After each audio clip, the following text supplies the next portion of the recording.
Hello, and welcome to the Livres Canada Books webinar, Exporting to Germany. I'm Christy Doucette, your host, and I'll be here to facilitate the webinar. The presentation should take about 60 minutes, and we have set aside time at the end for your questions. So we'll be taking questions via the Q&A function in WebEx, found at the right-hand part of your screen. So feel free to submit questions throughout the webinar. We'll collect them for the end and throughout the Q&A session. You will also receive a copy of the presentation following the event in both French and English. If you encounter any problems or have any questions relating to the WebEx platform, please message me as the host via the chat function in WebEx. I'm pleased now to introduce our presenters, Dr. Jessica Sanger, Anja Mundt, and Dr. Sven Fund. Dr. Jessica Sanger is Deputy Head of the Legal Department of the German Bookseller and Publisher Association and runs a unit for European and international affairs, representing the interests of the German book sector in both Europe and internationally. We are also joined by Anja Mundt, who has more than 18 years of experience in international rights sales. She holds an MA in English and German philosophy and earned an MA in publishing while working at the Academic Rights Department at Oxford University Press. Anja has also worked in rights at Walker Books, UK, and later headed the Rights and Licensing Department at Patmos Publishers Saulander Verlag. Mundt formed her own licensing agency, the Mundt Agency, which focuses on selling children's book rights in 2010. And Dr. Sven Fund received an MA from Washington University and a PhD in International Relations from Münster University. He worked at the Bertelsmann AG as Senior Consultant of Corporate Development and was Head of Point-of-Sale Activities at Der Club Bertelsmann. He has been Managing Director of Birkhauser Verlag AG, Managing Director of Springer Vine New York, and a member of Springer Science and Business Media, now Springer Nature, Executive Board. From 2008 to 2015, he was Managing Director of De Gruyter Berlin. In 2015, Fund founded Full Stop, a consulting and investment agency specializing in scholarly and educational publishing. He is also a lecturer at Humboldt University and publishes on open access and the digital transformation of the publishing industry. I'd like to welcome you all and thank you for joining us. So right now I will start the session and turn over the mic to Jessica so that we can begin.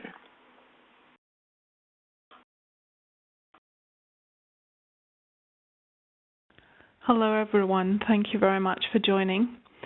I'm pleased today to present to you an overview of the German book market and some trends and challenges that we've been looking at recently as an association. So in this little overview, you'll see that I'm going to take you through this first section, the German market, and we will be spending most of our time on that part of the presentation. And in the second section, I'll just give you a few short bits and pieces of information around the regulatory framework and some other factors that may be interesting to you as you look at Germany as a potential market. So let's get started and have a look at what kind of a market Germany is. We're pleased to say that Germany is a country of readers. A high percentage of Germans read a lot, and many of them are actually heavy readers, so reading more than 18 books a year. But we're going to look a lot more closely as we go through the presentation at consumers and their behavior, especially in recent years. Most Germans would not want to do without books. That's also good news, I think, to start with. And in terms of spending, at the moment, Germans on average spend about 120 euros per year on books. That's about 185 Canadian dollars as of today. So in terms of the actual market numbers in 2017, the German book market has remained one of the most important markets. the turnover is around just over 9 billion euros annually. That's round about 14 billion Canadian dollars at the moment. In terms of the ratio between this turnover and the population of the country, it still takes first place. There are, of course, much larger markets, such as the United States, around 23 billion euros, and China, 18 billion, but the populations of those countries are that much larger. In general terms, Germany offers its readers a broad selection of titles and a good nationwide network of bookshops, which is backed up by a strong logistics system. And we'll come back to that logistics system very briefly when we talk about the fixed book price near the end of the presentation. So, in terms of the publishing landscape, there are about 3,000 commercial publishing houses in Germany employing 24,500 employees in 2016. We don't have more recent numbers on the number of employees, but this has been fairly stable over the last years. And in terms of what's out there other than those 3,000 commercial publishing houses, of course, it's getting harder and harder to say as self-publishing becomes more of a trend and more prevalent. We don't have figures on self-publishing, but if we count institutions and universities who have their own publishing operations, that is a very broad picture where we have around about probably 20,000 organizations engaging somehow in more or less professional publishing. Germany has many medium-sized publishers. Quite a few of those are still family-owned, and they compete with three large corporate groups: Random House, which is owned by Bertelsmann; the Holtzbrink Group, which owns Springer Nature, publishers like S. Fischer, an important fiction publisher, Rowohlt, equally important trade book publisher, and Drömer Knauer. And then there are also the German holdings of the Bonnier Group. Some of those are Piper Verlag, Ullstein Verlag, and Carlsen, a children's publisher. As I said, self-publishing is beginning to be more of a relevant factor, but we don't actually have figures on that. What I've listed for you on this slide here are some of the largest publishing houses and the names that you may encounter in the sequence of their importance and size. Moving on to the retail landscape, the network of around 6,000 bookshops, that includes the branches and outlets, is quite dense. We usually say that out of these 6,000 bookshops, around about 3,500 to 3,700 are small and independent bookshops, and about 1,200 branches belonging to chains. And then this number also comprises about 1,100 other retail outlets whose main business is not actually books, but who also sell books in a significant volume. So maybe electronics markets that might have a book section related to that. The, again, 2016 figure of employees is around 29,400 in that bookshop sector. Among these bookshops, around about 65% sell books online. Generally speaking,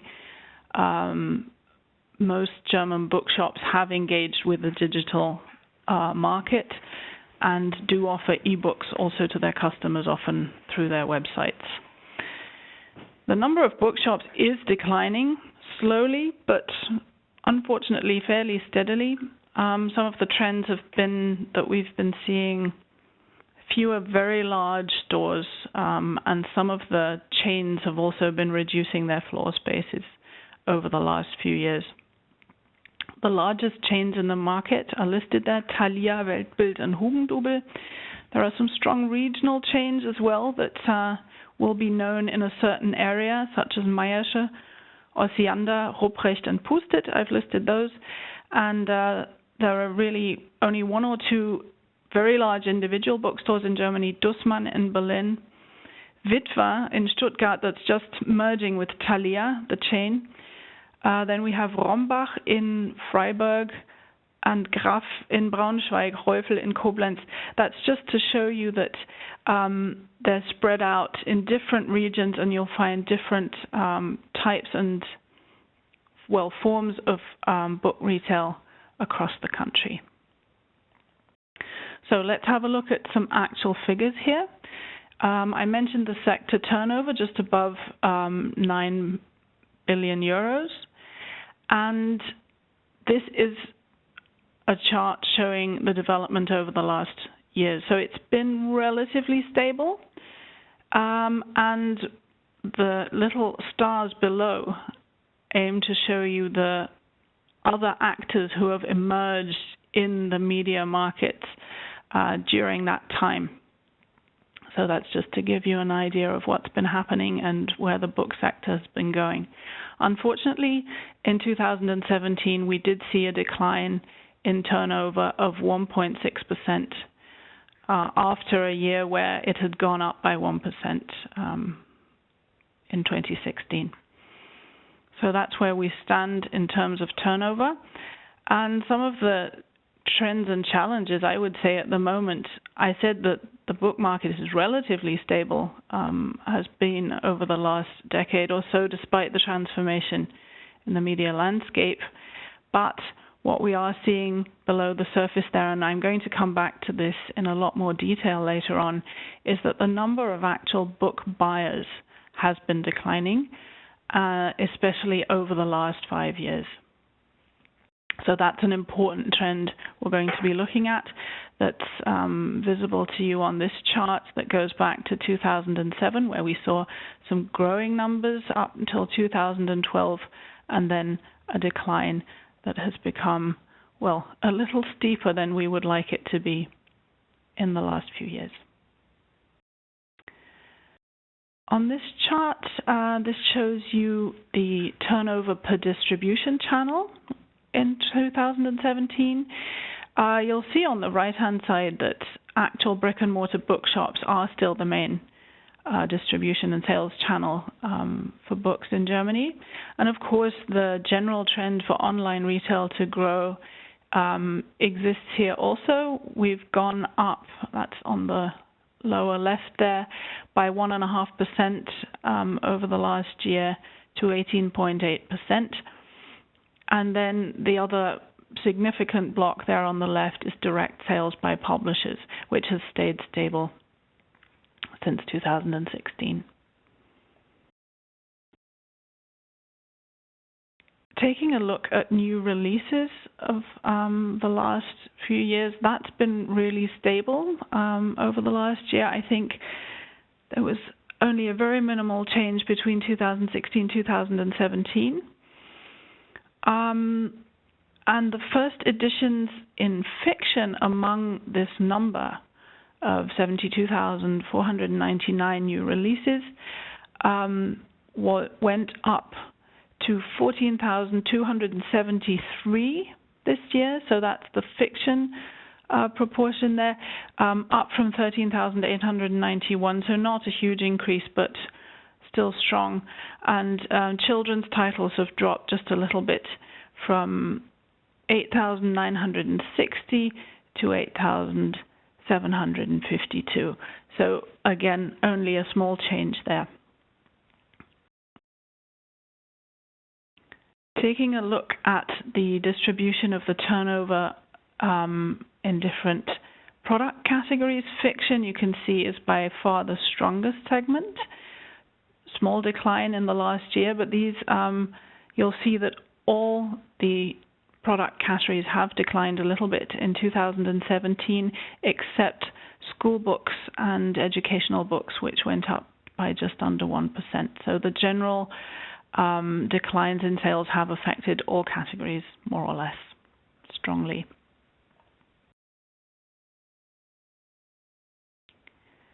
looking at translation into the German language, that's also relatively stable, and the share of translations among the overall number of first editions is also unchanged at about 13.5%, actually exactly 13.6%, and those translations come mainly from English, French, and Japanese. That is also unchanged over the last couple of years. And in terms of selling licenses out of Germany, license sales have gone up by 7.5% in the last year. That's the highest level since 2011. The greatest gains, interestingly, were in travel titles. That went up by 63.6%.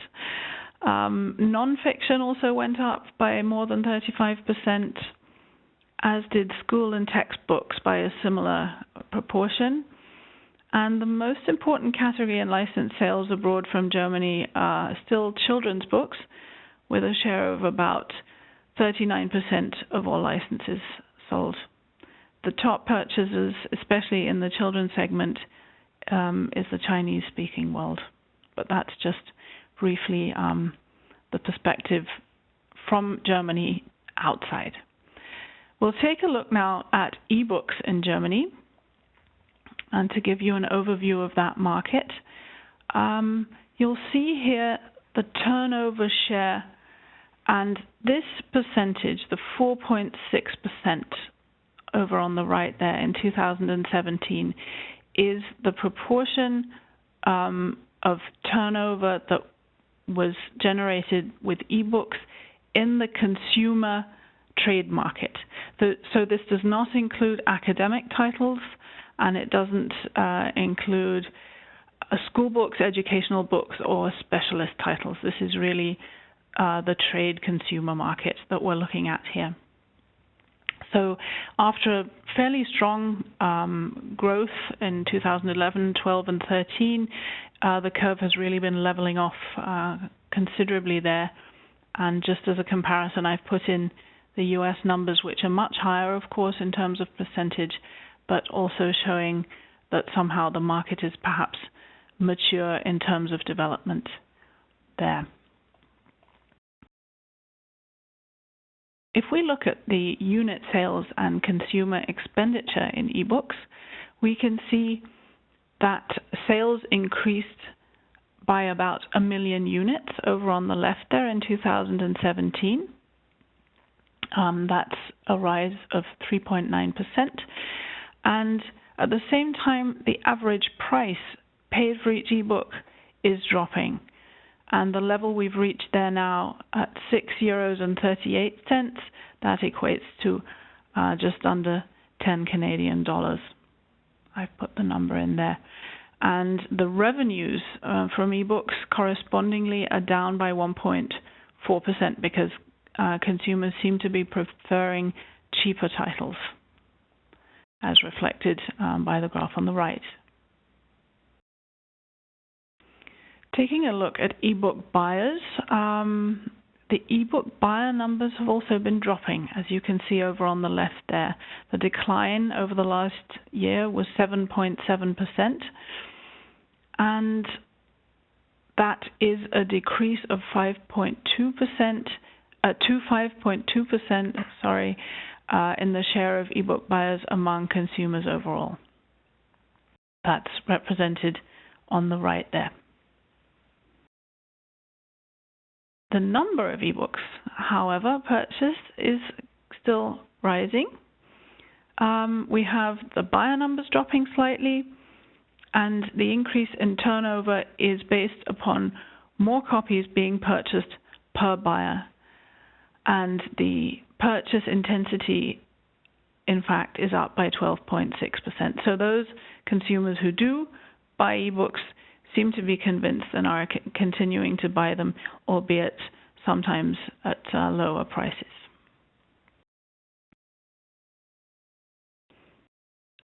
In terms of the product categories in ebooks, it's overwhelmingly fiction, as you can see from these charts here.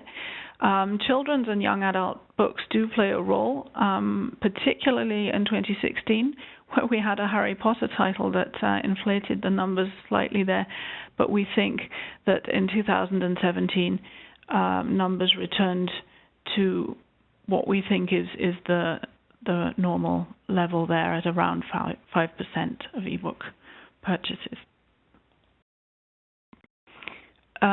Something I wanted to mention just at the end of this ebook section here is something that I suppose we could call a German speciality, or at least it was initially. It's the Tolino Alliance. You may come across this name. It is an ebook ecosystem that's been operating in Germany, Austria, and Switzerland since 2013. It was started by the larger bookstore chains and in cooperation with a technology provider and a wholesaler. And this alliance offers, meanwhile, quite a large range of devices. I've listed the names of them for you here in case you encounter those. So catering to different needs in terms of ebook reader devices of different kinds. And they operate through over 1,500 sales outlets in Germany and beyond Germany. The interesting thing about this ecosystem is that it is open. It allows consumer choice in terms of where to buy the ebook and which device to use it on. So there's no consumer lock-in to the shop of any individual retailer. Consumers may choose from whom to buy each individual title they've picked, and this, of course, enables smaller bookstores, individual independent bookshops, to sell to their readers through this system if they use the wholesaler involved. So that's something that, of course, is interesting from the point of view of booksellers to be able to reach their customers. This Tolino system offers the ebook purchase as a download, but since last year they've also been operating a subscription model where there's a curated selection of 40 ebooks per month in 4 genres, of which readers can pick 4 titles per month that they want to read. And this is priced at about the same level of other subscription services where ebook flat rates will offer a much broader and actually unlimited choice in terms of how many titles a reader can pick from the selection. But in this, the concept behind this is that the curation aspect is actually part of the idea, part of the added value, giving readers orientation and actual recommendations. So only 40 books per month to choose from. You can only choose 4, but chances are that those will have been curated in a way that hopefully is interesting to the reader. So that's the concept behind that subscription model. The market share is about, we don't have exact figures from Amazon Kindle, but we still were fairly convinced that the market share of this Tolino Alliance is about the same as the Amazon Kindle. So it's up there with them, and it has been launched in some neighboring countries over the past few years as well. So this brings us to the end of the look at ebooks. And as promised, I'm going to go into a little more detail on consumer behavior. So what have book buyers been doing and what have we been finding out about them? In fact, we decided to launch a more detailed investigation of book buyer behavior last year in 2017, when we actually had those turnover numbers that were quite positive, where we had seen a 1% increase in the previous year in book sector turnover, but we had noticed that there were some slightly alarming trends below the surface, and these are the figures that were our starting point. So you can see below that the expenditure and the average number of units purchased per buyer were going up, as was the average price paid per book in euros, and the expenditure per buyer, but up there above, we could see that the overall sales in units were going down and book buyer numbers were going down. I mentioned that earlier already. And we've taken a closer look at what was happening to the book buyers over the last few years. And 2017, unfortunately, shows that that trend continues. So we're down another 4.1% in 2017 in relation to 2016. And overall, since 2013, we've lost that 17.8% of book buyers, which is in absolute numbers 6.4 million individuals who have stopped buying books. And that is very concerning. And that's why we have, as an association, decided to investigate this more thoroughly and see what's actually been happening there. And the first step was to look at the age groups. So who is it? Whom are we losing? Age groups was one of the factors we looked at, but it was, and many of the other factors we looked at were less conclusive. But in the age groups, we were able to see quite a significant decline, especially among the middle age groups. So between 20 and age 50, the declines were quite considerable, and we can see them here. And only the under 19s and the over 70s were really relatively consistent book buyers over this period. But you can see in every single group there was a decline in the comparison between 2013 and 2017 that we're looking at here. And expenditure in these age groups was also down. The only exception there being the under 19s again and the over 50s, where expenditure was actually stable or had increased to some extent. The other important trend, of course, has to do with other media, and the most remarkable development we were able to detect there was the time spent on internet per day.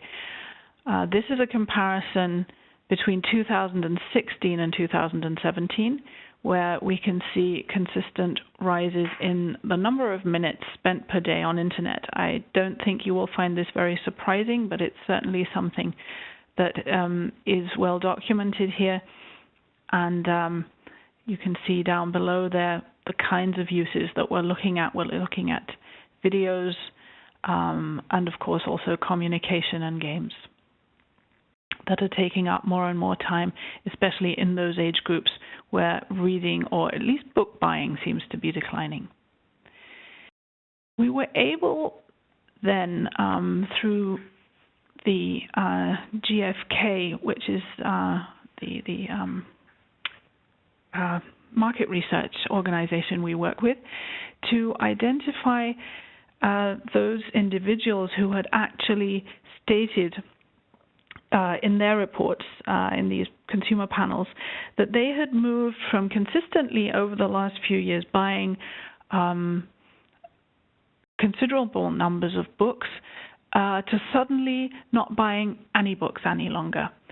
So we were able to focus on these and decide to actually look at that specific group. So to find out what had happened to these consistent book buyers who had suddenly changed their behavior, because this change in behavior is something that we felt was quite unusual, and that's also backed up by behavioral studies, that it's unusual to entirely stop consuming a certain product. And this is what we were focusing on. So we took this step by step. We were trying to find out what was going on.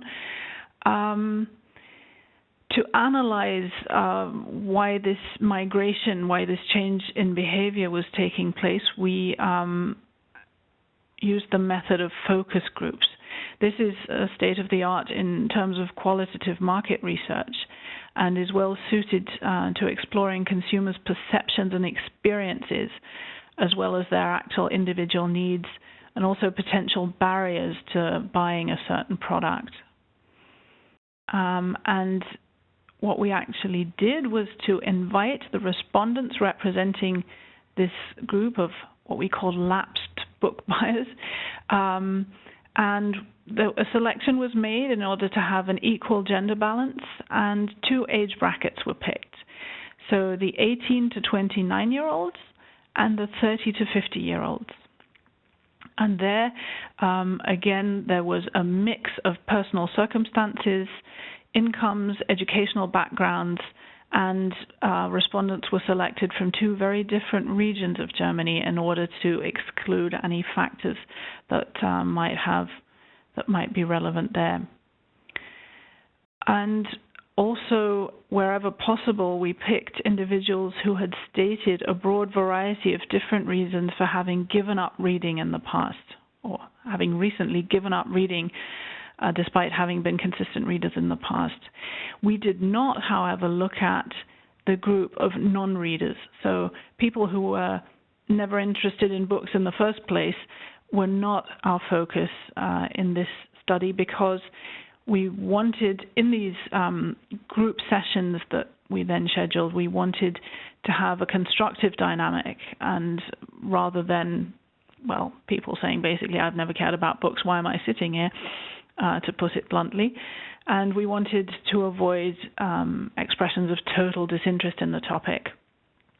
So we really wanted also to hear about their positive experiences that they might have with reading, and why those no longer were a factor in their choice of leisure time activity. So in December 2017, we held 8 group interviews with 7 to 8 participants each, lasting 2 hours in 2 different cities, again representing those different regions of Germany, in order to find out what was going on. And much of what I'm going to be showing you over the next slides is compiled from the responses we got during these group discussions. And as a final step, there were workshops comprising 11 consumers and 3 publishers and booksellers each. In Frankfurt, we held those here in our headquarters, and that was aimed at actually discussing and talking about possibilities of changing the experiences around buying books and understanding better the desires and expectations of consumers in a group discussion. So let's have a look at what we actually were told by these lapsed book buyers. We found that the critical target group is more or less under stress. They're feeling quite overwhelmed and under pressure in today's society. These images are just supposed to give you an idea of the factors that were discussed. There's a perception that there's a growing social pressure to be constantly connected, to always be available, to be up to date, not to be left behind on topics of interest and trends. And at the same time, many people crave respite or downtime from this fast-paced society they find themselves in, and the constant push messages coming through their phone. And so some of the changed reading habits, we think, are due to a lack of time and energy in this societal context they find themselves in. There isn't enough time because there's so much going on. It's hard to focus people's attention, or they find it hard to focus their attention because they're constantly being overloaded with content through too many channels. On the other hand, there's also the phenomenon that's been discussed a lot over the last year or so of the addictive way in which often apps but other digital media can work, and that's just simply been deflecting a lot of attention away from books and leading to a gradual decrease in reading. People say they rarely find time to read, and at the same time, a lot of the time they feel they need to be connected and being socially active, even until they switch their phone off at night, which usually happens in bed. So they, from morning to night, are constantly connected. No surprises there, I suspect, but it's interesting that we were able to hear from respondents that there was such a direct link to their reading behavior connected with this phenomenon. So you won't be surprised either to see the brand Netflix mentioned here. One of the new forms of entertainment that has been increasingly important in Germany is serial video formats. So actually binge-watching TV shows is not an entirely new trend, but it's a very strong trend.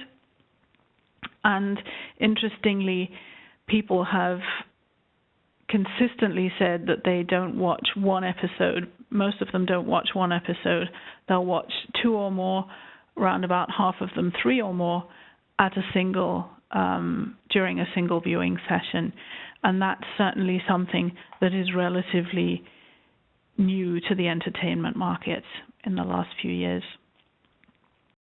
Video streaming is definitely gaining in importance, and it's also part of social interaction. It's what you talk about, and you can do it with friends. It doesn't require the kind of focused attention that a book requires. It's convenient, it's easy to do.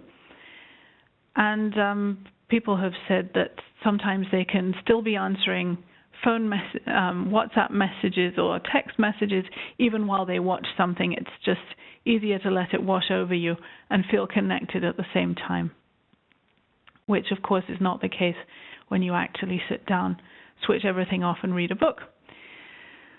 Again, a change in perceptions and also the social perception of this. Talking about being glued to the screen for a whole weekend, for instance, is no longer considered in any way, embarrassing. It's something you would actually talk about because it is very much socially accepted these days to do that. And I don't know whether that's the case everywhere else, but in Germany until certainly a few years ago, there was a certain view that educated people read books, and while only dimwits would spend the whole weekend watching TV, it wasn't something you would proudly talk about. And that's certainly changed. And so reading seems for some people a little bit old-fashioned. And to some extent, books are not, as I said, the thing you talk about are not as visible in the public sphere any longer. So there's less of a public debate around books. Readers feel more isolated when they read. They don't talk to their peers about their reading experience as much anymore. And they don't feel that they need to have read the latest novel of a certain author in order to be able to talk to their friends about it. It's more that they need to have seen the latest episode of a certain show. And at the same time, interestingly, they feel a lack of orientation. It's almost as though it's hard to know what to read next not because there's nothing out there, but perhaps even because there's too much out there, because there are too many things to choose from, which makes it difficult for them to know what's a thing or what's interesting or what would suit their own needs and perhaps their mood at a given time. Respondents definitely, though, had very positive associations with reading. So they remembered and spoke about reading as a deeply satisfying activity. And really, sometimes I remember talking to a colleague who was part of these interviews in the groups, saying that people were really nearly poetic in the way they spoke about reading. Obviously, these are people who have enjoyed reading in the past and who still have that positive sensation when they think about it. And they spoke about, I've put on this slide for you, the main factors that they described. So they could be immersed in a different world, they could relax, they could also just be they could escape from their daily routine and stressful life and work. So That's a very positive aspect here that is also reflected on this next slide, where when asked how they would feel about losing reading as a pastime, the thought that books could disappear entirely from their lives induced a sense of loss. So, world without books was not something they actually actively strove for. They hadn't deliberately given up reading. That was interesting. And again, some of the statements that we heard in these focus groups were quite emotional about the fear of losing that factor in their lives. So what about the conclusions here? These are a couple of slides here where I've really densely put together the results, and I encourage you to take a look at them more closely if you're interested in this aspect. But certainly people feel stressed, they don't have time, they need a break from all the push messages on their phone, essentially, and other formats or other media they're engaging with.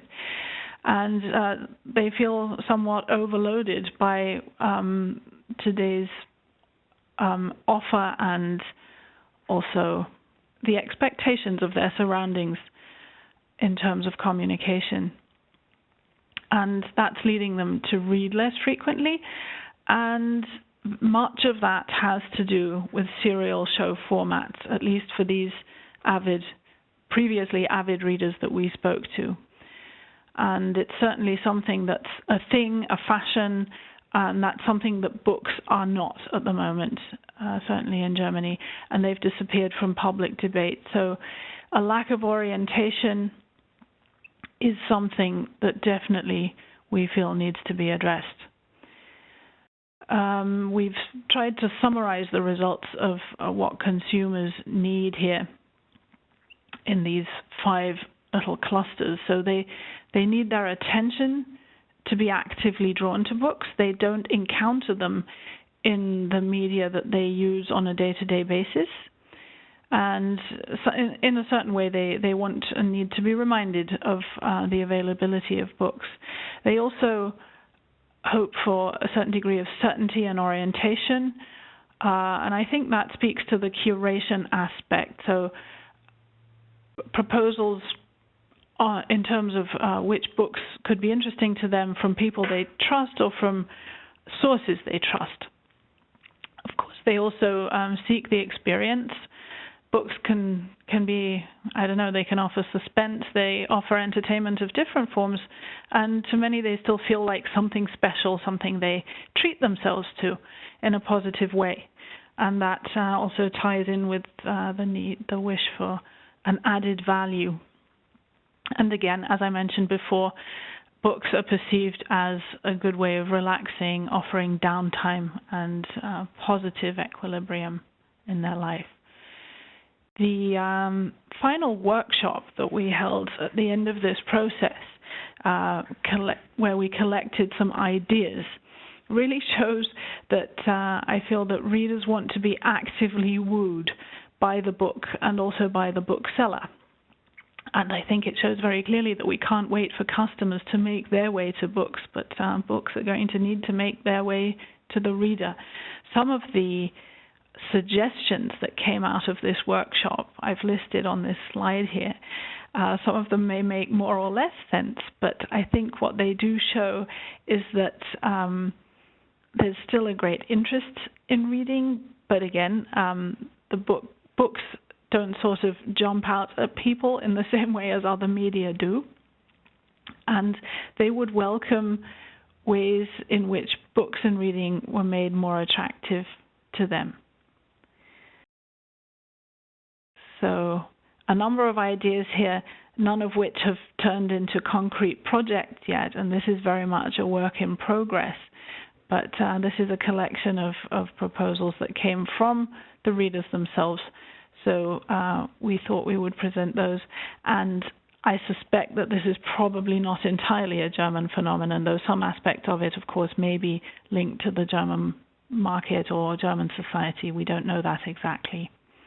Certainly, we think that the results of the study, just to sum up here, do point to a number of opportunities. So reading is perceived as positive, is downtime, an emotional experience, and also a broadening of the horizon. People actually long to pick up a book again. We feel they need to be made aware of books, I've said this, and need some more orientation. And these are really the starting points for, we feel, for our members here in Germany to look at and see which of those tie in with their businesses and what they can make of that. But we're still working on this, and I'm sure the discussions will continue over the next months. And as we generate more experiences with this and potentially more results, we will be sharing those as well. So that's the last slide in the look at our consumer survey here. And now I'm going to move slightly suddenly perhaps, but move to the regulatory framework that this entire German market and the scenario operates in. And I think one of the unusual, perhaps from your Canadian perspective, one of the unusual factors will be that in Germany we do operate within a fixed book price system, which essentially means that an individual book will always be priced the same no matter who is selling it, no matter whether it is sold directly from a publisher, whether it is sold online or by a brick-and-mortar bookshop. In most cases, everywhere you will pay the same price for that book. This is based on a system that's actually been in operation for a very long time. It's been operating as a law since 2002, and that law, so it's not something that publishers and booksellers can any longer choose to engage in. It is obligatory and applies across the board. It applies to German language books and some other products that I've listed there for you, as long as they are either in the German language or directed at the German market. So exceptions to the German language rule could be, for instance, an easy reading edition of a novel in perhaps English or French, but with annotations in German or vocabulary explanations in German. So products aimed at the German market, usually in the German language, are covered by this, not, however, imported books in other languages. It covers cross-border sales into the German market, but it does not cover temporary access. So lending models or streams and access to databases are not covered by this. The way it works essentially is that the publisher is obliged to set a resale price, and this can also be the importer. So the importer of an Austrian book, for instance, would be the one to set the resale price for Germany. And this price is always controlled by the publisher or importer. That price can be changed along the way, and that actually happens sometimes, though not constantly. And the fixed price can be cancelled at the earliest, usually after 18 months. So it is possible that books are released from the fixed price after they've been on the market for 18 months. So then if the fixed price is cancelled, that means, as in most other markets, any retailer can decide whichever price they want to sell it at. However, normally that doesn't usually happen. This happens when, for instance, a guidebook is outdated because the new edition has come out. Then often it will be released from the fixed price and then also very quickly sold off as cheap merchandise. So normally publishers choose to maintain the fixed price scenario for the duration of the life of the book. Of course, different editions can have different prices. A hardback is always going to be usually going to be more expensive than the paperback, and then the ebook can also have a separate price. In terms of what goes on within the value chain, so between the publisher, potentially a wholesaler, a distributor, and the bookseller, that is negotiated, and there are only certain limits prescribed by the fixed price law that restrict those negotiations, but only to a small extent. Actually, what's behind that rule is that in order to maintain the good network of bookstores and to prevent competition on prices between individual retailers, the discount practices are limited to some extent. One of the rules, for instance, is that publishers may not base their discounts to individual retailers solely on the amount of turnover they generate. That is aimed at giving even very small booksellers, perhaps in remote rural areas, the chance of getting a good discount, even if they can't generate a huge amount of turnover on a certain title. And certain reductions in the fixed book price are possible under certain statutory regulations. That applies to schools and libraries, but I don't think we need to go into that in any detail at the moment. The reason why we apply this fixed book price system, or why we like it and why we wanted it to be made law, is because we think it does in the end lead to a broader selection of titles, a better bookshop network, so a better distribution network for publishers, and most certainly some of the rules that apply to the negotiations within the book chain also support the concept of wholesalers. They benefit from a very secure basis for calculation given the margins that they're afforded, and that results in a situation where if a book is ordered by a customer before 5 o'clock in the afternoon on any given day, 97% of all orders can be filled overnight, no matter which bookshop, whether it's in some backwater or in a large city, and no matter where the publisher are located. And we think that that's a very important factor in allowing bookshops to be able to compete with online retail. So I think I need to speed up a little bit because time is getting on, but very quickly now, VAT, there's a standard rate that applies to most products and services, that's 19%. Books benefit from the reduced rate. I've put here on this slide exactly what it applies to. The most important exception is actually ebooks. They are still regarded by European law as a service, so cannot benefit from the reduced rate of 7%. We hope that that will change by next year, but at the moment the Czech Republic is still blocking that, so we're having fun with European-wide negotiations on that. We need unanimity for changes to the taxation framework. And so that's some lobby work that's going on in the background and that unfortunately hasn't brought us success as quickly as we hoped. A quick look at the copyright framework.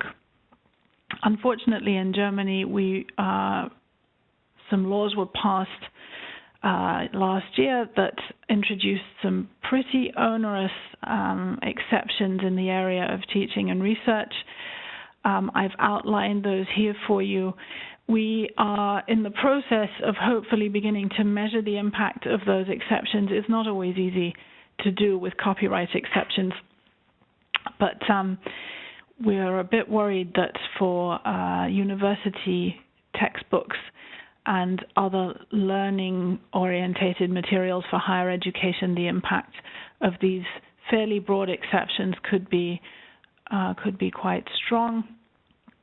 Also benefiting libraries, some of those exceptions are quite broad.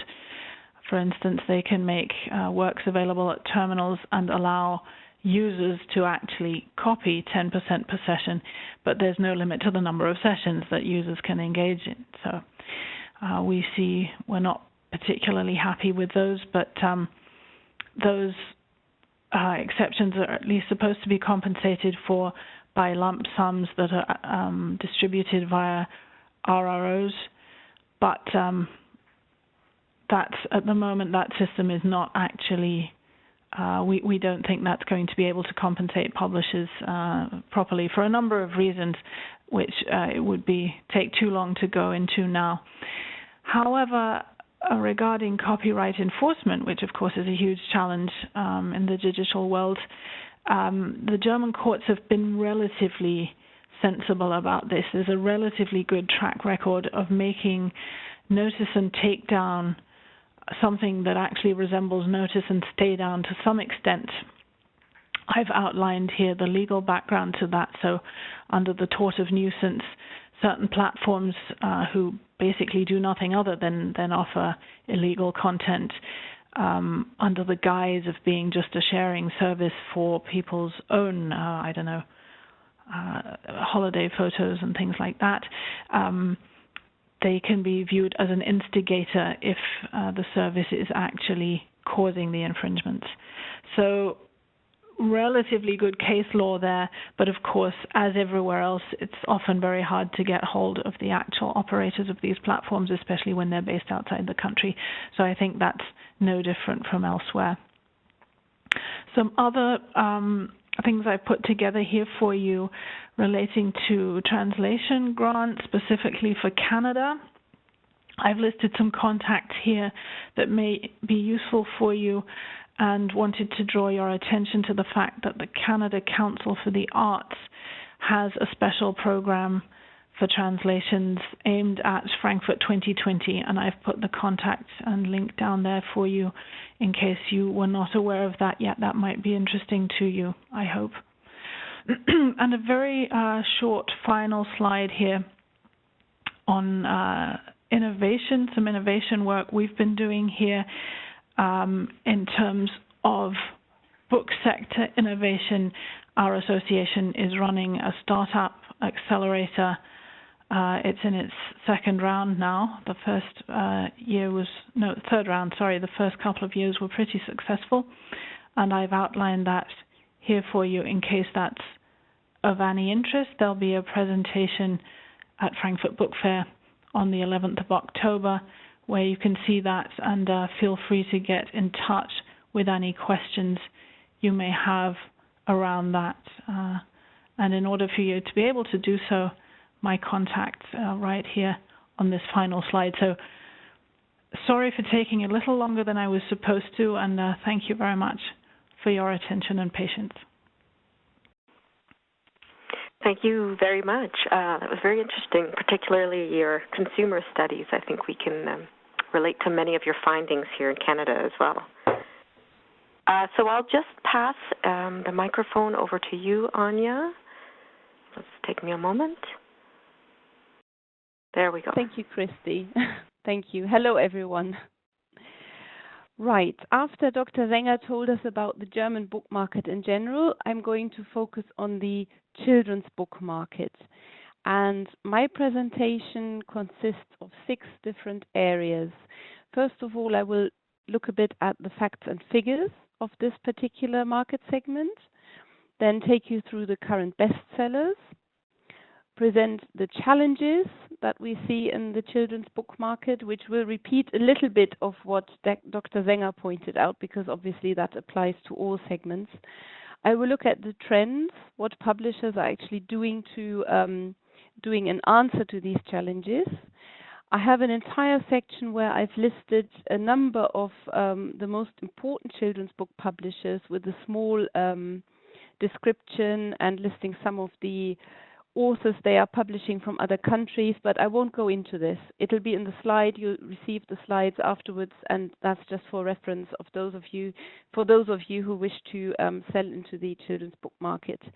And then last but not least, I will look into selling rights to German children's book publishers. First of all, the facts and figures. The whole entire market sees about 8,000 to 9,000 new publications per year in this segment, which is 12% of the overall title production in the German market. But the turnover allocated to the children's sector is 16%. So that is quite a strong market segment for us. And just over 20% of all children's books are translated from other languages, and Dr. Sänger already touched upon this. Most of these come from English, then followed by French, and then Japanese. So translations are very stable and very important. For those of you wishing to sell into the German children's book market, you can see that the biggest areas are the picture book segment at the bottom in this sort of olive green, the fiction up to 12 years in the grey, and young adult fiction for children 12 plus, the orange segment. Those would be the main areas where I think you can actually place books as well.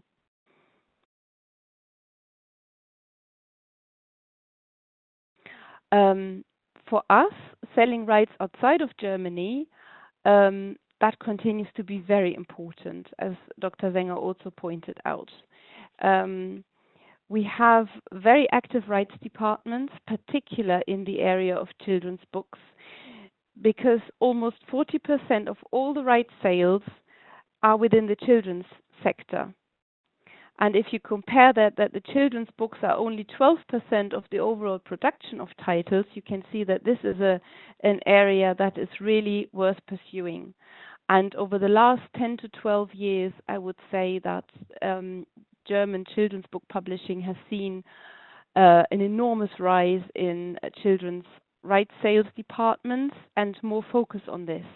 And editors are also looking more at generating books where we have the rights by German authors and illustrators, so we can sell them abroad.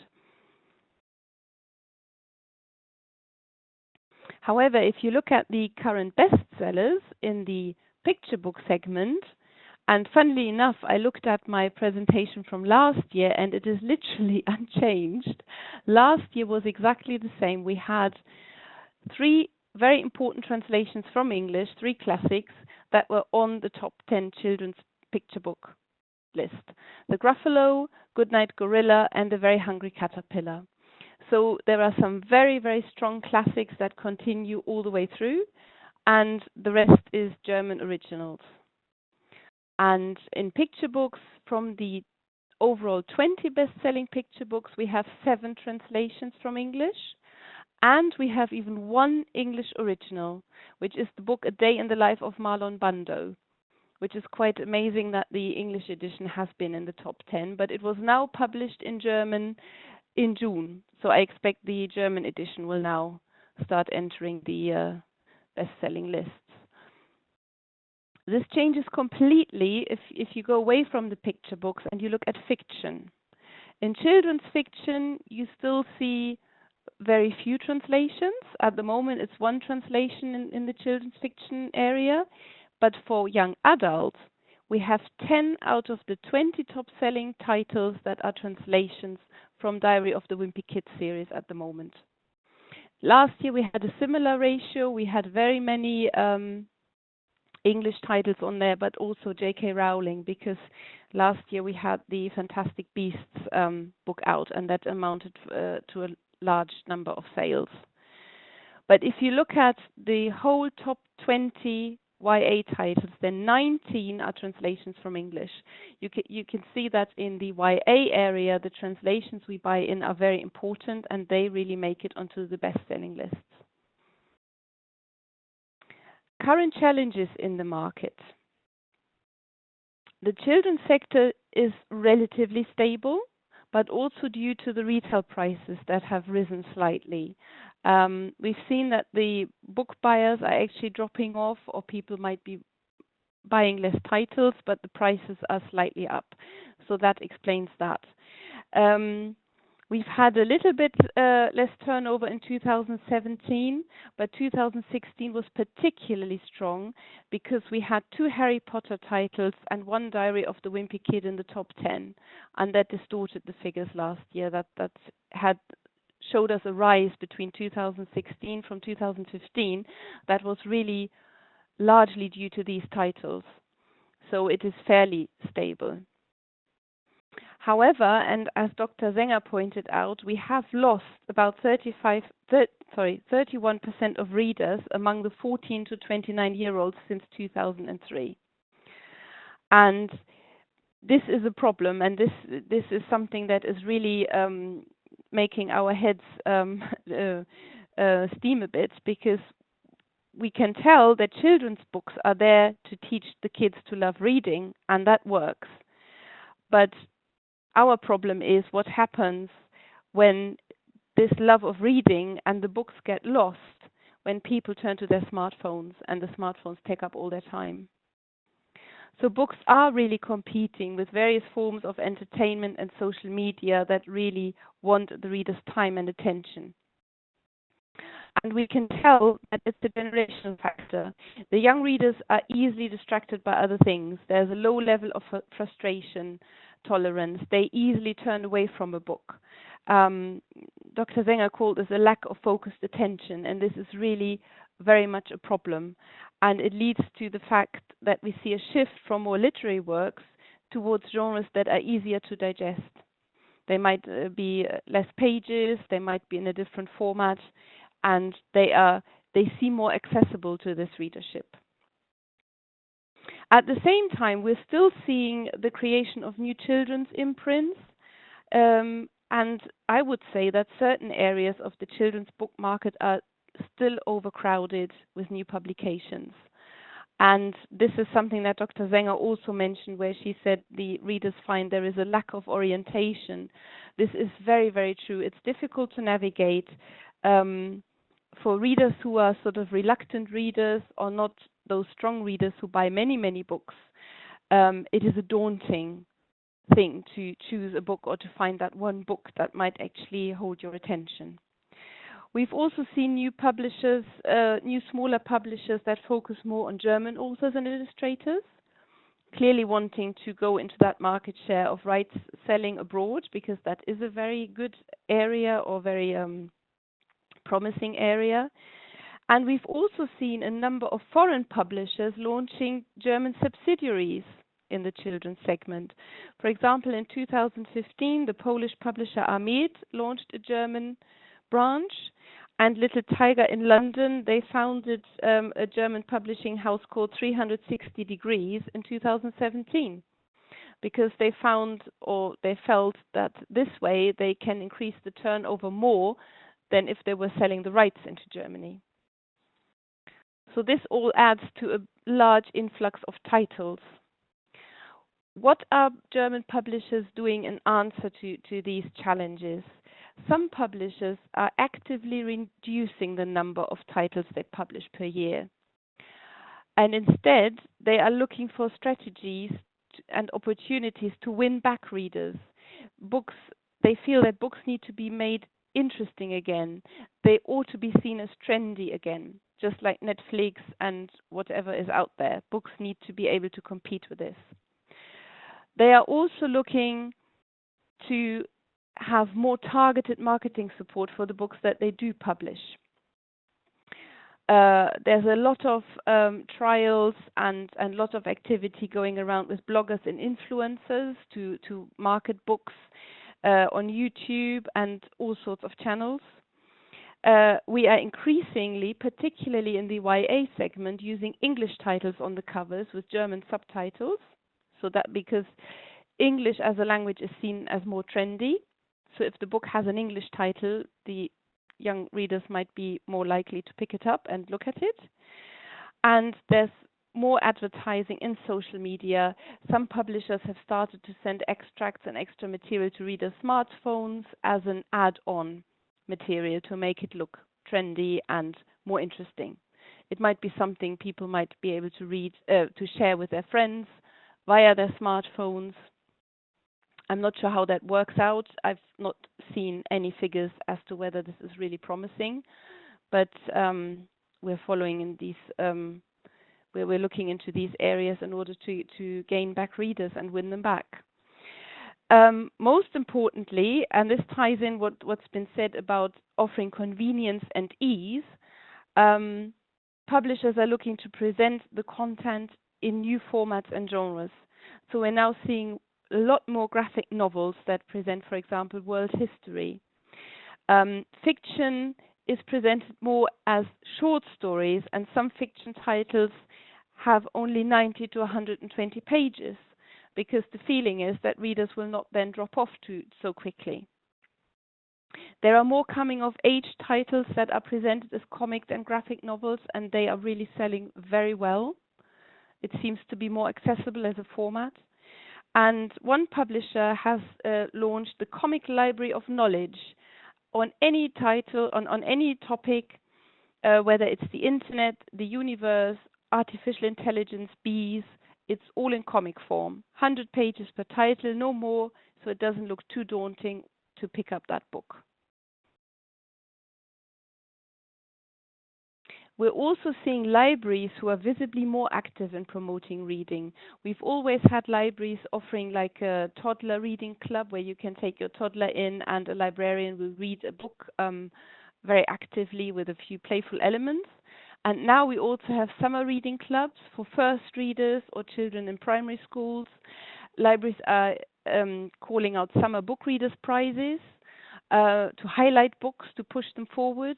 So there is a lot more activity going on in that area as well. What publishers are currently looking for is realistic teenage fiction. That could be anything for children 13, 15, 17 upwards. But again, the extent should be 120, 180 pages, modern layout, narrated in direct language. So we need to have a clear conflict right at the beginning to draw people in, and then have it told in a language that doesn't have people drop out because they find it's too far from their real world or too difficult to read. We're still looking for books that have more diversity, single parents, same-sex marriages, etc., which is partially why the English edition of A Day in the Life of Marlon Brando was so successful, or is so successful, because there is a lack of these titles. We're looking for titles offering cross-cultural reality, so we don't always want the same white heroine in the book. We need heroes that are also of color or from a different country or cultural background. And generally, good middle-grade fiction is what people are looking for these days. This is the section where I've listed a number of publishers with their logos, but as I said, this is just as a little overview for you to look at later. If you wish to sell rights in children's and young adult books into the German market, then these are the things you need to do. You need to get to know the lists of the publishers you try to sell to. And a very good source of this is the website of the AVJ website group, which is like a working partnership of children's publishers. All German children's book publishers who are part of the Börsenverein, our German Publishers Association, can also enroll there as a member. And this group or this working partnership is listing all 101 members currently on the website and links to their home pages. So it's a very good point to start from, because it links you to all the different websites you might want to research. And there is also a detailed portrait of each publisher and the contact details in English. So that will help you to get also a good overview and have a closer look. What you need to do is to map out your strategy and first of all identify the books with the highest potential. And the best thing to do is to meet the publishers face to face. For example, the German collective stands at the various book fairs are a very good starting point, because a lot of smaller or medium-sized German publishers actually have a bookshelf on the German collective stand. So if you go to that one place, you already get to see, I have no idea, 15, 20 different publishing houses probably. And you can also speak to the people working on that stand from the Frankfurt Book Fair, and they might also be able to give you more information. Sometimes they organize meetings between publishers too. Obviously, the best thing to do is to get appointments with the publishers directly at the book fairs, but if you can't do that, then this would be a good point of call. You need to try and match your books with the right publisher and list. and do a target-oriented presentation of the titles. Don't show too many books. Just make an impact with the 1 or 2 selected titles that you feel fit perfectly onto the list of that particular publisher.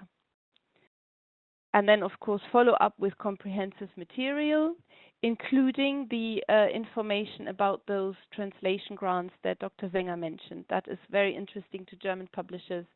If the translation costs are to some extent funded or covered, that makes it, of course, more attractive. And the threshold becomes smaller to make the book financially feasible. The easiest sale is picture books, because first of all, it's a very large segment, and it's easy to sell because it's easily evaluated. Publishers can read the text, it's not too much, and they can at one glance see whether they like the illustration, whether it would work, or whether it wouldn't. And because of this short amount of text, you have the lower translation costs. You just need to make sure you know what are the strong sales points. Why should a publisher publish this book, and what does it offer that others do not in the same area? For example, if it's a good night story, what's the different angle? Why is this so special? The children's non-fiction works best in the age group up to 10 years. And there you just need to be aware that titles dealing with local plants and wildlife are not always transferable. Or if it's a book on baseball, then that's not such a big sport over here, so that might also not be so much of interest to us. Again, you need to be able to point out the sales points. Does it offer a new approach? Because obviously there are non-fiction books on all sorts of topics in the market already, but if you come from a new angle and there is something that makes that book really special, then that is what the publisher needs to know in order to also feed it through to the booksellers and readers. Young adult nonfiction is a little bit more difficult. We only have very few YA nonfiction titles that manage to be really successful, and the translation costs are usually very high, so it's difficult and a high risk for publishers. So it would have to be a really, really special title to be bought. First readers are something you should not focus so much on, because the children in Germany learn to read at age 6 and 7. So the amount of text and images is not compatible. It doesn't work. And also German first readers are, I think 95% are written and illustrated by German authors and illustrators. This is what people do, publishers do with their own authors. They would not be looking to buy this in. And every publisher has their own reading concept with their first readers and how to teach the children how to read. Depending on which series from which publisher you choose, it's a bit of a different ball game. So that's an area I wouldn't really look into too much. But children's and young adult fiction, of course, is a very good area. And again, you need strong sales points. They are absolutely necessary. And it would be ideal if you have a sales track record for your own edition. Has the book been nominated for anything? Has it won prizes? Have you had any other foreign sales? And if so, who to? That sort of information. In Germany, you need to be a little bit aware of where to position fiction, because some publishers publish fiction for children and young adults in hardcover only. And they then have working partnerships with a paperback publisher. So you could either sell the rights twice to a hardcover and paperback publisher, or once and grant them the subsidiary rights. So that is something that's going into a lot of detail, but this is just something to be aware of, that you need to look at the publisher you're offering books to before you do so, and be aware which formats do they actually put out. But these are things that we can look at in the mentoring program for those of you who take part in this. And I've already had some information through from Christy on some publishers who want to do the mentoring program, and I very much look forward to working with you and helping you out with that.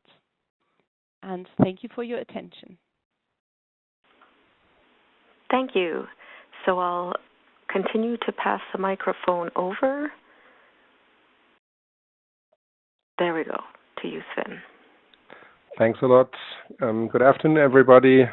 Bonjour.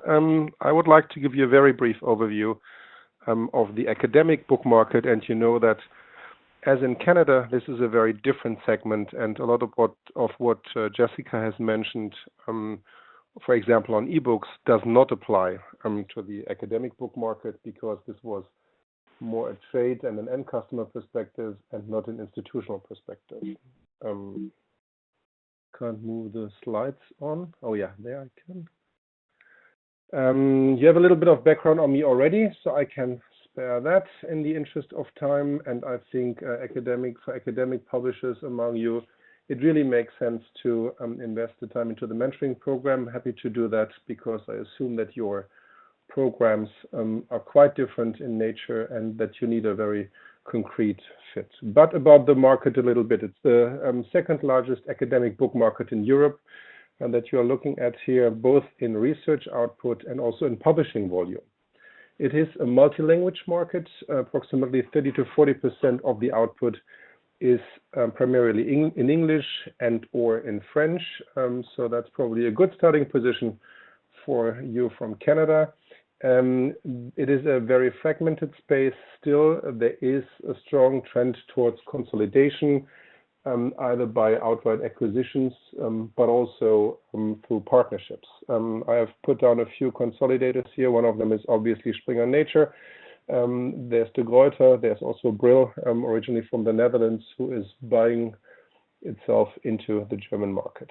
In very much contrast to Canada or North America in general, we don't have influential university presses in Germany. That's the same for Austria and Switzerland, by the way. So for the whole German language market, it is a very different structure. The library market is important for everybody in this space, and in the German language market, it is a growing segment in contrast to Canada. So we don't have the currency issues yet that American and Canadian libraries are faced with, and so it is a growing segment. The growth of the library budgets in Germany at the moment is on average between 2 and 5% per year. And I would like to mention here that there is only limited potential for licensing content, because foreign language is obviously accepted in the market by researchers. So virtually nobody, or at least almost nobody, translates academic books into German from other languages. There is probably a difference for some textbooks, but more and more people are moving to the English editions there as well. What can be interesting for you as an academic publisher to get a better foot into the German market is partnerships. So distribution partnerships, or also program partnerships, which we can discuss individually if you're interested, again, in the mentoring program. Market drivers. I was a little bit surprised to not hear that in the Publishers or Booksellers Association. Obviously, digitization and open access are major growth drivers in the field. So while academic publishing as a whole is not growing dramatically, but rather by 1 or 2% per year, this is really a strong growth area for both journals and books as well. There is a difference to the North American situation. There are virtually no publishers anymore without digital products, mostly ebooks and e-journals, but also more complex structures like databases, where the consolidation and the licensing of content from your publishing houses into a broader context might make sense. It's also important to discuss that in Frankfurt or wherever you get a hold of them. Stagnating print business, I already mentioned that, both in journals, that's even declining, but also in books. Most publishers, by the way, publish books and journals in their portfolios in their given disciplines. Consortia have a very strong influence in purchasing academic content, being groups of librarians buying together, purchasing content together. And on the trade and retail side, there are something like 5 to 7 influential intermediaries that you should speak to once you are approaching the German market. that is already it. I hope it wasn't too short, but I'm happy, I think, as everybody else on the call, to take questions. Thank you. Thank you to all of our speakers. So we can now open the floor for questions. I'll ask for any of you of our attendees who have a question to type it into the Q&A box rather than the chat box so that it doesn't get overlooked.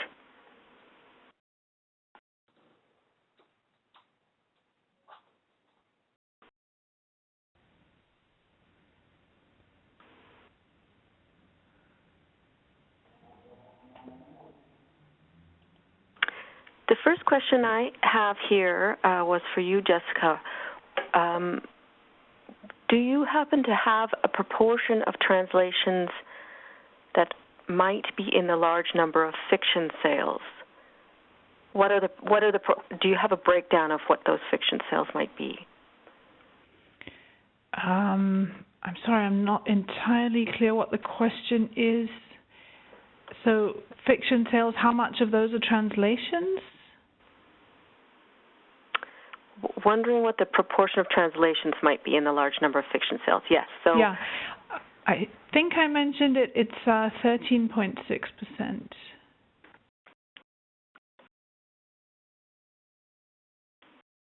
And regarding copyright, is educational use considered non-commercial in Germany?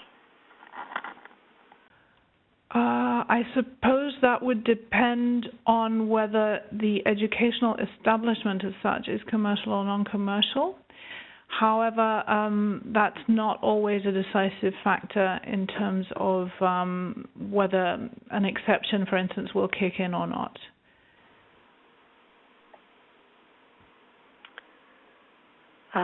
And this question for Sven, who are the influential intermediaries you mentioned? Yeah, I'm typing that already because it might be a little bit difficult. Some of them are German names, so here's the answer. Oh, lovely. They all have a little bit of a different focus depending on the disciplines. That's probably something that we should discuss in the individual part, and then I can certainly guide you there whom to contact.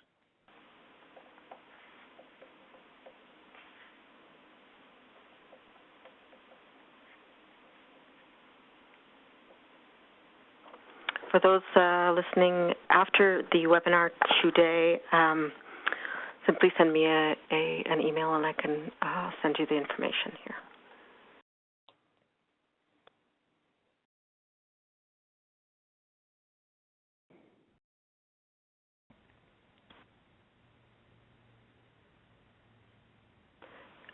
Wondering if there is a demand in the German market for print-on-demand English books. For academic content, definitely yes. Every academic publisher that I'm aware of works with print-on-demand. There are a few suppliers. One of them is Lightning Source that you all know. The other one is called Books on Demand in the German market, which is the European market leader. But also other printers offer print-on-demand solutions. So there are a number of publishers already moving to zero inventory at this point. So it is the segment in printing that is strongly growing, and it is attractive to academic publishers, particularly also for English language content, because it ensures listing in the wholesale part of the value chain.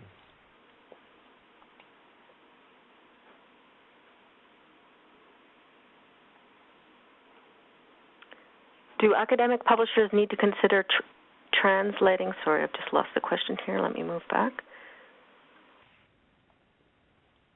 The translating scholarly works into German, or would we be selling territorial rights in English? The latter. You would sell the English version of or the territorial rights in English. Yes. No translations needed. With a few exceptions, of course. So I'm kind of getting black and white here, but I would say that translations of academic titles into German are, you can count them on one hand every year. And the next question is about the audiobook market. Is it still growing in Germany? We don't have precise figures for the last year, unfortunately. That's a survey we only conduct every so often. Others in the on the panel may know more about that than I do. I have the feeling that... Sorry. No, go ahead. Sorry. I have the feeling that in children's books it is definitely very strong, if not even growing.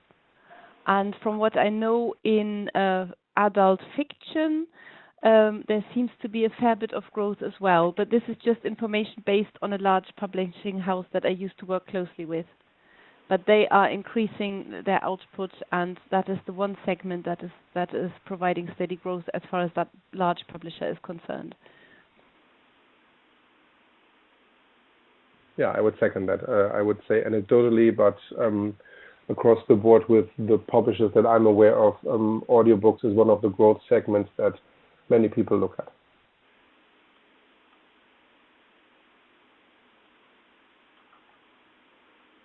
And for those interested in the audiobook market, we did cover some of these in slides from our previous webinar last year. So for those interested in reviewing a recording of that webinar, it's available on our website, Livres Canada Books.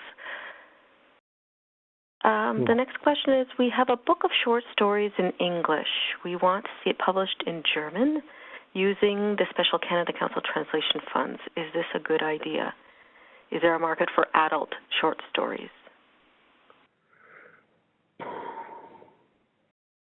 That's a difficult one. I would probably turn to those publishers that have a program in that field. So that would be Rowohlt, for example, who have a tradition in publishing short stories from North America in German. But that's the only one that comes to mind with me right now. I agree. It's not that easy with short stories. I would go to the more literary fiction publishers, maybe S. Fisher as well, or possibly Hansa, but I'm not sure. I'd have to look into it. I'm not so aware of the adult market, but those are the ones that would come to mind.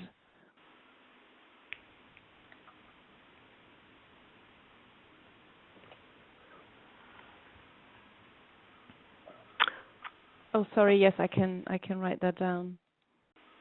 Oh, sorry. The question is, which publishers were recommended? Could these names be typed in for us?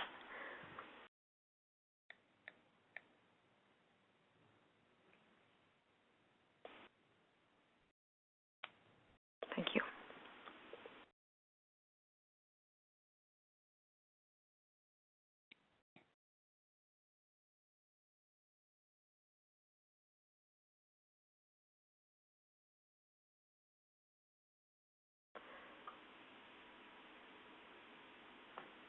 So I'll just check to see if there are any other questions.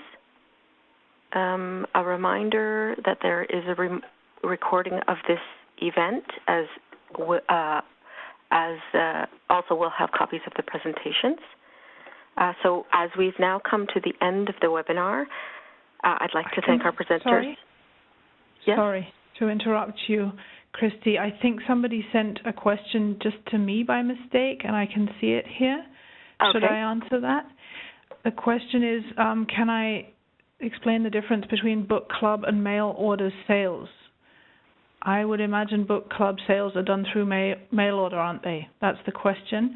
And the response is that with book clubs, there's a different setup in that the reader signs up to a club where they usually agree to buy a certain number of books per year. It's actually quite an outdated model that used to be quite big in Germany, but now it's really gone down to a very, very tiny sliver of that diagram on the distribution channels. Lovely, thank you. Are there any other questions?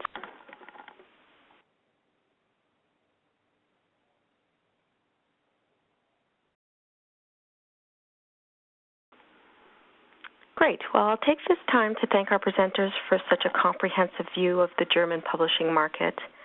I'd also like to thank the Canada Book Fund component of the Government of Canada for the financial support for this event.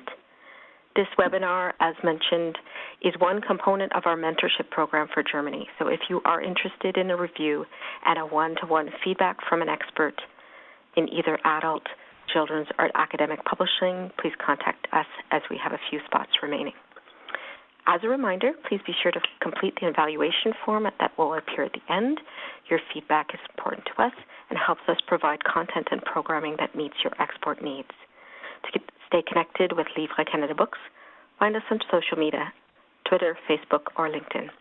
Thanks for listening.